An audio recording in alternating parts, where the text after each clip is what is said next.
त्या काळामध्ये बरं का. एकदा पहिलं जे दर्शन घेतलं ते 8 महिन्यामध्ये पायी वाऱ्या किती केल्या माहिती? 16 केल्या. आता विचार करा ते कशा कशा पायी वारी केल्या असेल, किती किती जलदमध्ये केल्या असतील. आपल्याला एकच वारी करायची म्हटलं तर आळंदीहून पुण्याला एकदा येतो कसा तरी बरं का, खायला चालू असतंय. आणि तिथून जास्तीत जास्त पुण्यापासून सासवड गाठतो. घाट एकदा लागला, खायचं संपलं, पुन्हा पुन्हा पदरचं सुरू झालं की गावाकडे येतो बरं का. किती वाऱ्या केल्या?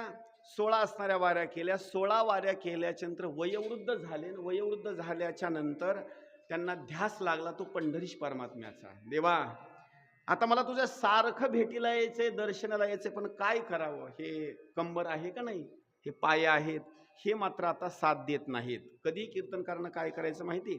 वयोवृद्ध मंडळी जर कीर्तनामध्ये येऊन बसले का नाही, त्यांच्यावर कधी राग करायचं नाही. का माहिती का?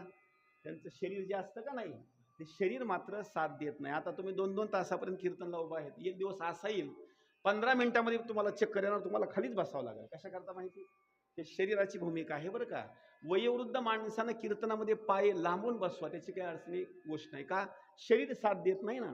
त्यावेळेस त्या बाबांनी काय सांगितलं? देवा, मी तुझ्या भेटीला येऊ शकत नाही, पण तू मात्र तरुण आहेस रे. सगळं ब्रह्मांड तुझ्यापासून निर्माण झाले, तू मात्र कधी जुनाट होत नाहीस किंवा काही नाही, तुझं शरीर थकत नाही किंवा काही नाही, पण तू मात्र माझ्या भेटीला येऊ शकतोस ना. रात्रीच्या वेळेला असा ध्यास करण्याकरता सुरुवात झाली. पंढरीश परमात्म्यानं स्वप्नामध्ये जाऊन सांगितलं, बाबा तुम्ही काळजी करू नका, तुम्हाला इकडे येणं होत नाही, मी मात्र एकटा देहूला येणार नाही, पत्नीला सुद्धा सोबत घेऊन येणार.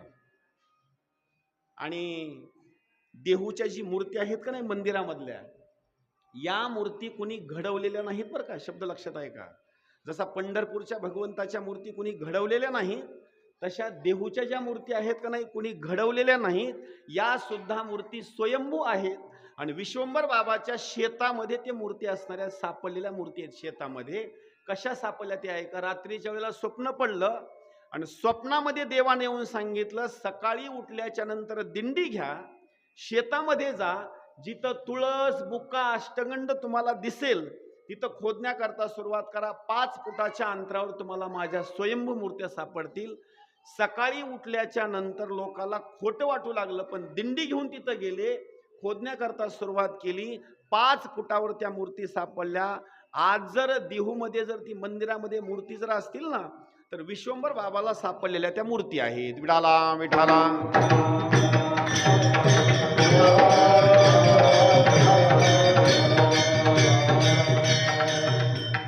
विश्वंभर बाबाच्या पोटी 2 मुलं आहेत. एकाचं नाव आहे हरी आणि दुसऱ्याचं नाव आहे मुकुंदा. नाव लक्षात ठेवा बरं का. हरी आणि मुकुंदा हे 2 असणारे मुलं. विश्वंभर बाबांनी सांगितलं, मुलांनो एक काम करा, या देवाची सेवा करा बरं का. हे स्वयंभू मूर्ती आहेत, आपलं काहीतरी भाग्य आहे, देव स्वतःहून इथं आलेला आहे.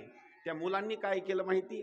वडिलाचं ऐकलं नाही आणि मिलिटरी सैनिकामध्ये असणारे ते 2 जण भरती झाले. घटना अशी घडली, परचक्र आलं आणि त्या परचक्रामध्ये दोन्ही मुलं धारातीर्थी पडले आणि दोन्ही मुलं असणारे मरण पावले. घटना अशी घडली, हरी आणि मुकुंदा हे असणारे 2 मुलं, मुकुंदाची पत्नी पतीच्या सोबत सती गेली, पण हरीची जी पत्नी होती त्या कालावधीमध्ये गर्भवती होती, ती सुद्धा सती जाऊ लागली. पण लोकांनी काय सांगितलं माहिती? जर गर्भवती जर महिला नसेल तर सती जाण्याची आज्ञा आहे, पण पोटात जर गर्भ असेल ना, तर त्या गर्भासहित मात्र सती जाता येत नाही, कारण त्या बालकाचा असणारा दोष माथ्यावर लागतो. म्हणून काय केलं? तिचे हात पकडले आणि तिला मात्र सती मात्र जाऊ दिलं नाही. हरीच्या पोटी म्हणजे त्या पत्नीच्या पोटी जो जन्माला मुलगा आला, नंबर 1 विश्वंभर बाबा, नंबर 2 ला असणारा हरी. हरीच्या पोटी जो मुलगा जन्माला आला त्याचं नाव ठेवलं विठ्ठल. नाव लक्षात ठेवा बरं का. विठ्ठलाच्या पोटी जो मुलगा जन्माला आला त्याचं नाव पदाजी. पदाजीच्या पोटी जो जन्माला आला त्याचं नाव शंकर. शंकराच्या पोटी जो जन्माला आला त्याचं नाव कन्हैया. कन्हैयाच्या पोटी जो जन्माला आला त्याचं नाव बोलोबा. आणि बोलोबाच्या पोटी 3 मुलं जन्माला आले. नंबर 1 चे सावजी, नंबर 2 चे जगद्गुरु श्री संत तुकाराम महाराज, नंबर 3 चे असणारा कान्होबाराय. विठाला विठाला.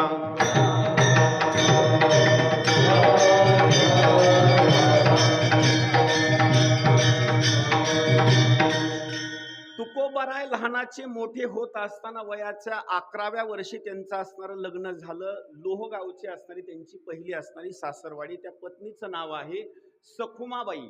शब्द नाव लक्षात ठेवा बरं का. त्यांच्या पत्नीच्या पोटी एक मुलगा जन्माला आला, त्याचं नाव आहे संताजी. पहिली पत्नी सखुमाबाई, त्यांच्या पोटी जो मुलगा जन्माला आला त्याचं नाव संताजी. पण त्यांना दम्याचा असणारा आजार असल्यामुळं पुन्हा दुसरा असणारा विवाह केलेला आहे. त्या दुसऱ्या पत्नीचं नाव आहे जिजाबाई उर्फ आवली. वयाच्या 13व्या वर्षी असणारा हा विवाह झाला. पुढं वर्णन करत असताना 1 आणि 2 नाही, वयाच्या 17व्या वर्षीचा कालावधी जो आहे का नाही, एकदम असणारा तो आनंदामध्ये असणारा तो गेला. पण हा वयाचा कालावधी आनंदामध्ये गेल्याच्या नंतर सगळ्यात पहिला जर आघात कोणता झाला असेल तर पहिला आघात असा झालेला आहे, वय 17 वर्षाचं झाल्याच्या नंतर वडील मात्र मरण पावले. पहिला आघात त्यांच्यावर झाला. ते अभंग सुद्धा असताना त्यांनी लिहिलेलं आहे, बाप मेला न कळता नवती संसाराची चिंता, नवती संसाराची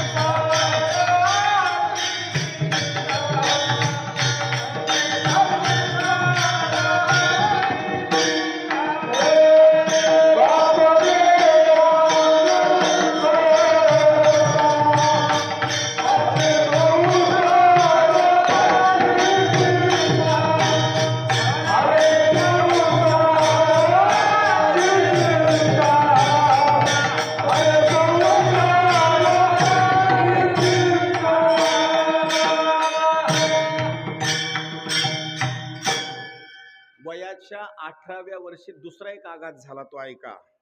दुष्काळ पडला, पाऊस कमी पडला आणि पाऊस कमी पडल्याच्या नंतर दुसऱ्या वर्षी तर क्लिअर पाऊसच पडला नाही. याच्यामध्ये घटना काय झाली माहिती, स्त्री एक अन्न करिता मेली.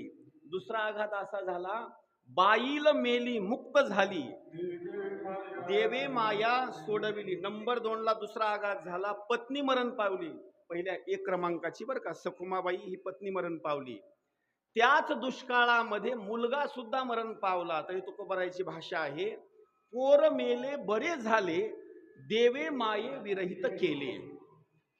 ही 3 घटना घडल्याच्या नंतर जी जन्म देणारी आई आहे का नाही, पुन्हा आई मरण पावली. तरी तुकोबाराय काय म्हणतात, माता मेली मज देखता आणि तुका म्हणे हरली चिंता. ह्या 2-3 गोष्टी झाल्याच्या नंतर पुढे एक असणारं मोठं संकट आलं. वयाच्या बाबतीमध्ये वर्णन करत असताना 20-21 वर्षाचा कालावधी झाल्याच्या नंतर 1 वर्ष असा पाऊस आला, 2 वर्षाचा दुष्काळ झाल्याच्या नंतर अति पाऊस आला. लोकांजवळ जेवढं काही होतं का नाही शिल्लक, त्या दुष्काळाच्या बाबतीमध्ये अगोदर खर्च झाल्यानं पुन्हा अति पाऊस पडल्यामुळं पुन्हा तर काही शिल्लक राहील नाही. हा तिसरा असणारा आघात. आणि या आघातामध्ये त्यांनी विचार केला की आता मात्र घरी थांबणं मात्र चुकीचं आहे. एवढे संकट आपल्या अंगावर जो कोणी आणतो त्याचा मात्र शोध घेतला पाहिजे. कोण बोलविते हरिविन चाले हे शरीर, कोणाची या सत्ते. म्हणजे एवढी ज्याची सत्ता आहे त्या सत्यावानाचा असलेला आपल्याला शोध मात्र घेणं गरजेचं आहे. त्या कालावधीमध्ये भामचंद्र डोंगराच्या परिसरामध्ये गेले. 3 डोंगर आहेत बरं का, 1 भंडारा, नंबर 2 भामचंद्र, नंबर 3 घोराडे. असे किती डोंगर आहेत? 3. तर देवाचा शोध घेण्याकरता भामचंद्र डोंगराच्या परिसरामध्ये गेले. 1 आणि 2 नाही, 15 दिवस देवाचा शोध घेऊ लागले. 15 दिवस. पण देवानं दर्शन कसं दिलं माहिती का? एका प्रमाणामध्ये सांगतो. बाळवेश घेऊनी श्री हरी भेटला, विधीचा जनिता तोची 8वा दिधला, तेने ब्रह्मानंदे प्रेमे डोलविला. तशा कालावधीमध्ये देवानं दर्शन देत असताना प्रत्येक दगडामध्ये दर्शन दिलं, झाडामध्ये दर्शन दिलं, चिमण्या, मोर, पशुपक्षी असतील प्रत्येक जणांमध्ये दर्शन दिलं. त्यावेळेला असं समजलं, देव नुसता मी मंदिरामध्ये मानत होतो, देव नुसता मंदिरामध्ये नसून प्रत्येक असणाऱ्या वस्तूमध्ये असणारा आहे. एक प्रमाण आपण म्हणतो, हरी जळी स्थळी रीता ठाव नाही उरला, आजम्या दृष्टीने पाहिला विठ्ठलची. 15 दिवसाच्या नंतर कान्होबारायांनी भावाला घराकडे आणलं. पण तिथून पुढला कालावधीमध्ये जगद्गुरु श्री संत तुकाराम महाराज शरीरानं घराकडे आले पण पुन्हा मात्र मनानं घराकडे आले नाहीत. त्यांचं सगळं मन जर कुणाकडे असेल फक्त देवाची असणारी भक्ती करण्यामध्ये. विडाला विडाला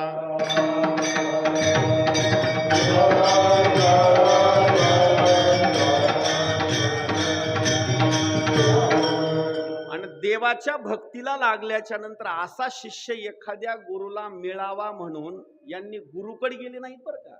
तुकोबारायचा महिमा कसा आहे पहा. त्यांनी गुरुकडे गेले नाहीत. आता काही लोक काय करतात माहिती का, आपलं पद वाढावं म्हणून चांगल्या गुरुकडे जातात. आम्ही कोणाचे शिष्य आहेत, अमुक अमुक जणांचे. अरे तसं नाही, आपली पदवी अगोदर बनवा. गुरु स्वतःहून आपल्याला दर्शन देण्याकरता येतात. त्याचं प्रमाण सांगतो. सापडविले वाटे जाता गंगा स्नाना, मस्तकी तो जाना ठेविला कर. जगद्गुरु श्री संत तुकाराम महाराजांची परंपरा जर सांगायची म्हटलं ना गुरुची, तर ती परंपरा अगोदर ऐका. नंबर 1 भगवान Vishnu, number 2 Brahmadev, number 3 Narad, number 4 व्यास महर्षी. व्यास महर्षीच्या नंतर पुढे वर्णन केलेलं आहे राघव चैतन्य, केशव चैतन्य सांगितली खून मालिकेची, बाबाजी आपुले सांगितले नाम, मंत्र दिला राम कृष्णारी. तुकोबरायची गुरुची परंपरा. विडाला विडाला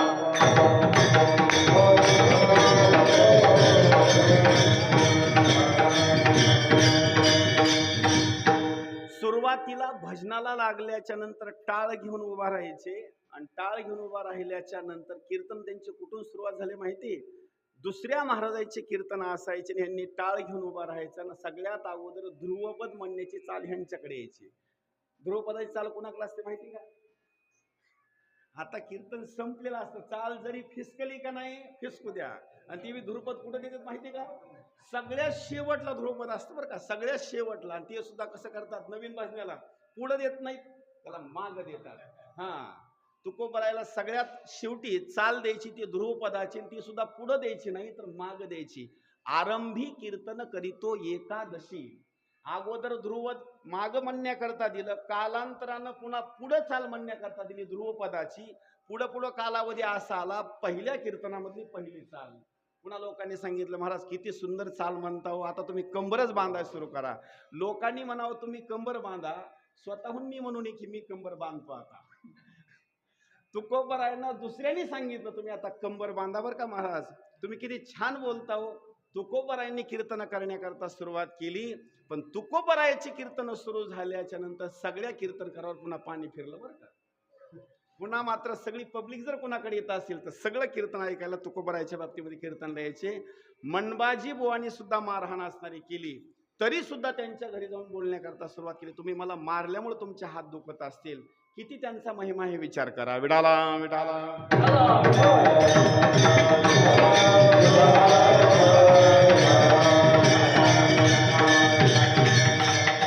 कीर्तन करत असताना एक दिवस तुकोबरायाच्या बाबतीमध्ये वर्णन असं केलं आहे, तुकोबरायाचा अवतार जर कुणाचा असेल कलियुगामध्ये तर कुणाचा अवतार आहे तो,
तुकोबरायाचा अवतार जर कोणाचा असेल तर नामदेव महाराजाचा असणार हा कलियुगामधला असणारा अवतार आहे.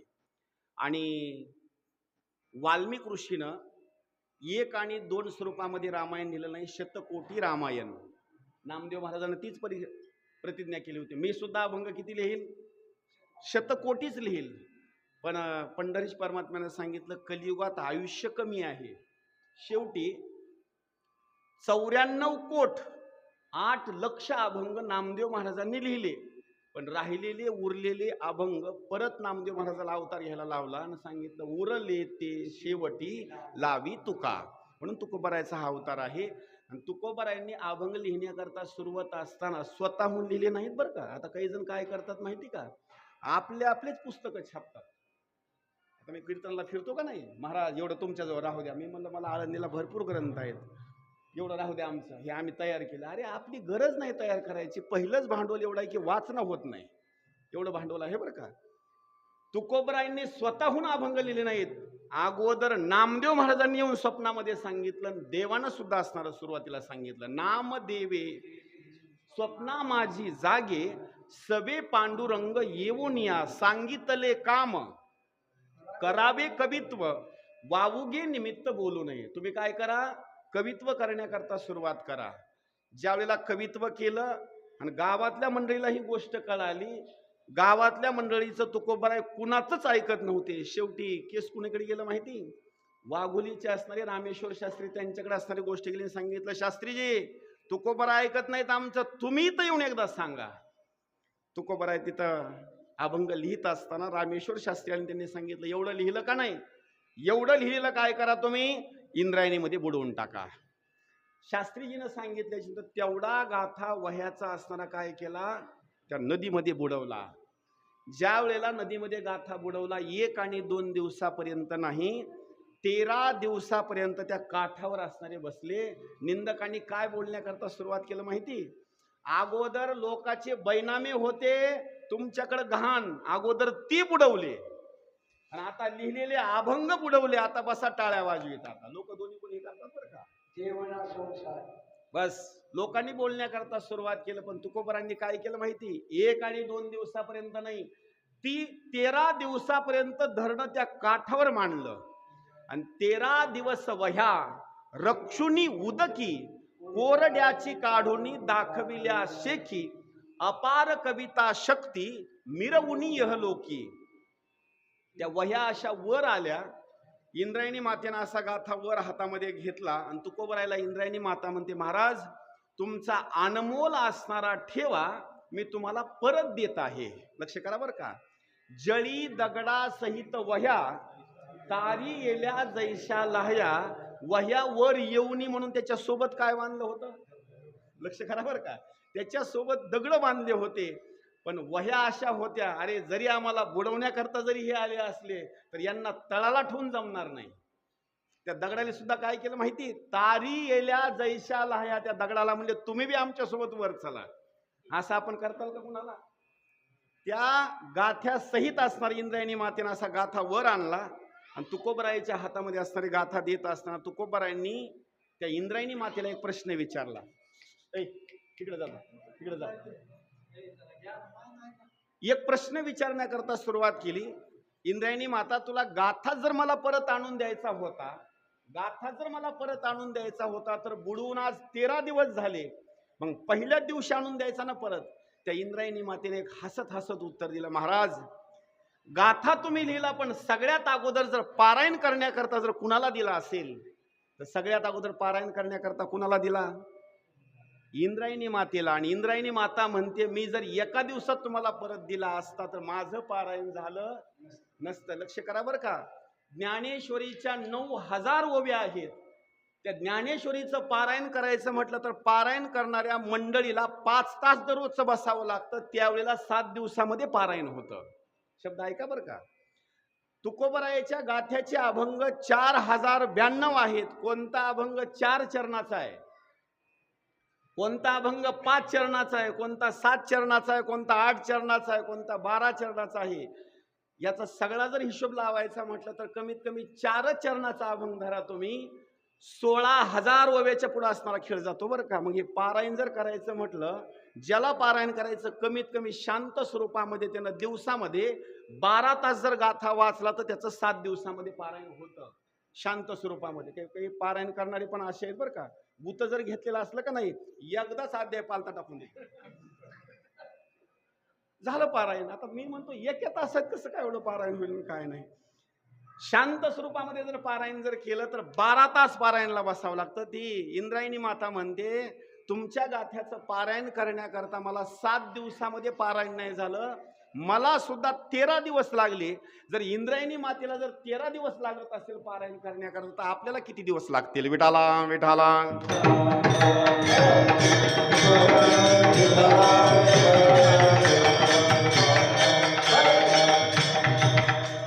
तेवढा गाथावर आणून दिला. ज्यांनी बुडवल्याकरता सांगितला होता ते वाघोलीचे रामेश्वर शास्त्री ज्यावेळेला परत वाघोलीला निघाले का नाही, एक आनगडग्या शहा असणारा, जो काही बादशाह असणारा आहे का नाही, तो फकीर असणारा, त्या फकीराचा एक नेम असा होता, त्याने एक विहीर खोदलेली होती, त्याच्यामधलं पाणी फक्त देवाच्या बाबतीमध्येच वापरायचं, कुणाला सुद्धा आतमध्ये उतरू देत नव्हता. पण उन्हाळ्याचे दिवस असल्यामुळं हे रामेश्वर शास्त्रीने त्याच्यामध्ये पोहण्याकरता सुरुवात केली. आणि त्यांना महिमा माहिती होता, माझ्या तुकोबरायाच्या वह्या बुडून आला ना, मग याला आता शापच दिला पाहिजे. त्याला काय म्हणले माहितीये? आईसेही डुबते रहो. अहो, पाण्यामध्ये आंघोळ केली, अंगावरचा मळ जायला पाहिजे, पण मळ गेला नाही, उलट शरीराचा दाह होण्याकरता सुरुवात झाली. परत आळंदीला यावं लागलं. माऊलींनी दृष्टांत दिला, तुम्हाला परत जर हे दुखणं जर घालवायचं असेल ना, तर परत तुम्हाला देहूला जावं लागेल. तुकोबारायांनी त्यांना काही औषध गोळ्या दिल्या नाहीत बरं का, फक्त त्यांच्या शरीराहून हात फिरवला तर सगळा असणारा आजार, अंग जे चणचण करत होतं, खाजत होतं का नाही, सगळा असणारा दाह संपून गेला.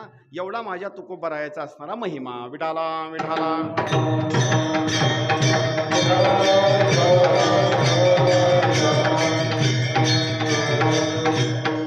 कीर्तन करत असताना 1 आणि 2 टाळकरी नाही, त्यांचं कीर्तन कुठेही असू द्या. किती टाळकरी असायचे?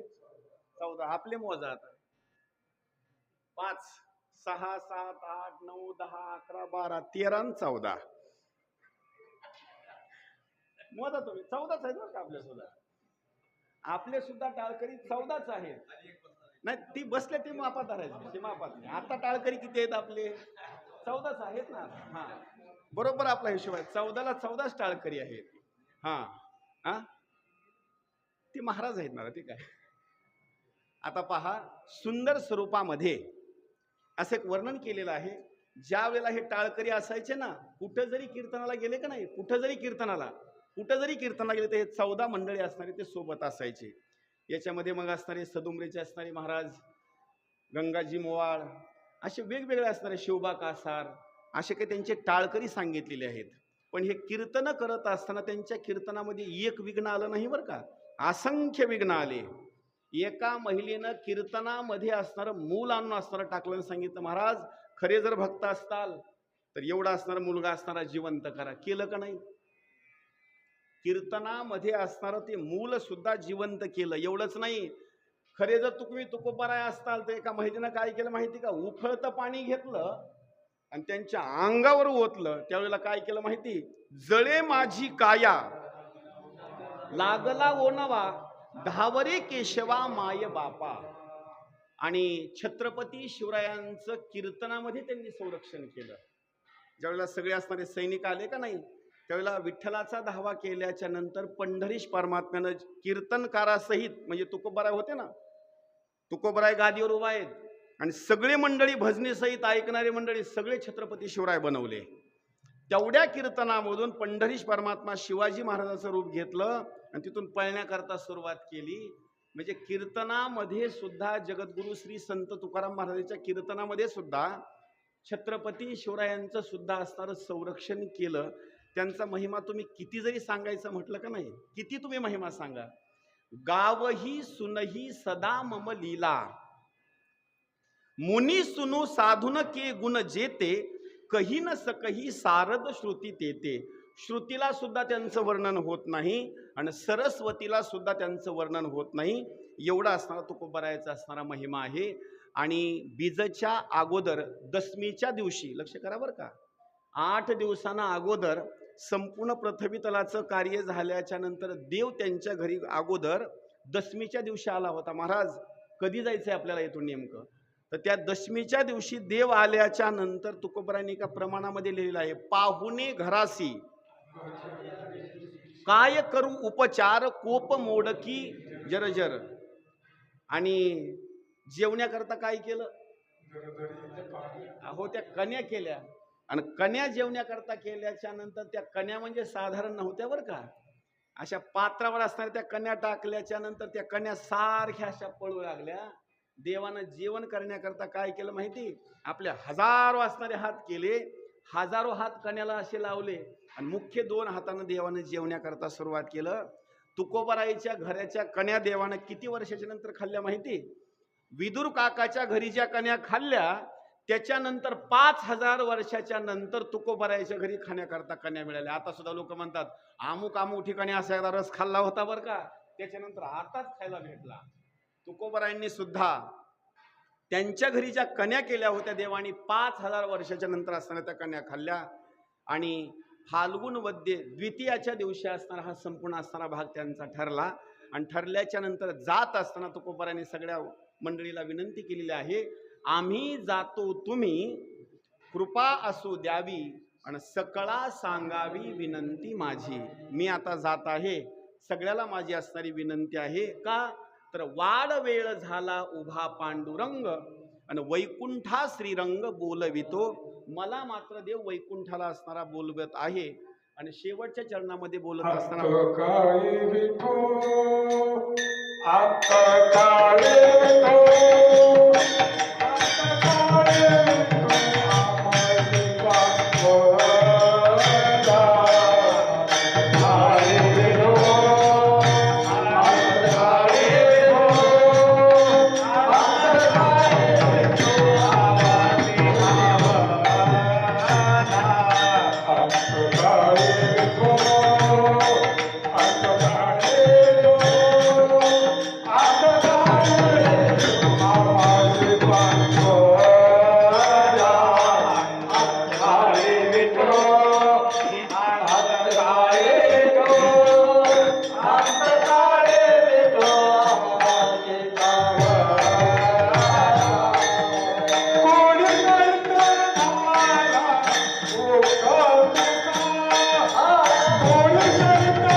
काळी देवे विमान पाठविले, कलीच्या काळा माझी अद्भुत वर्तविले, मानव देह घेऊनी निजधामा गेले, निळा